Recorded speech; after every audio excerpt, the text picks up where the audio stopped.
Hello everyone, welcome back আরও একটি নতুন ভিডিওতে আপনাদের সবাইকে স্বাগতম। আনারকলি নাটকটির জন্য অনেকেই অধীর আগ্রহ নিয়ে অপেক্ষা করছেন, আর আজকের এই ছোট্ট ভিডিওতে জানিয়ে দেব আনারকলি নাটকটি কবে আসছে এবং কোন চ্যানেলে আপলোড করা হবে সেটাই জানিয়ে দেব।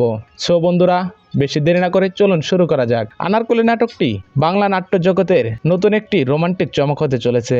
নির্মাতা মহিদুল মহিমের এই নাটকে জুটি বেঁধে অভিনয় করেছেন নাটক জগতের কিং প্রিয় অভিনেতা মুশফিকার ফারহান এবং কিয়া পায়েল। নাটকটিতে ফুটে উঠেছে ভালোবাসা, আবেগ, মিষ্টির সম্পর্ক আর জীবনের ছোট ছোট মুহূর্তের গল্প, যা দর্শকের হৃদয় ছুঁয়ে যাবে।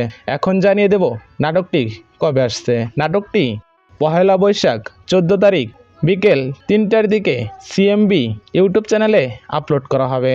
সো বন্ধুরা, দেখা হবে আরও কোনো নতুন ভিডিওতে। সে পর্যন্ত সবাই ভালো থাকুন, সুস্থ থাকুন এবং উপভোগ করুন মুশফিকার ফারহানের আনারকলি নাটকটি। ধন্যবাদ সবাইকে।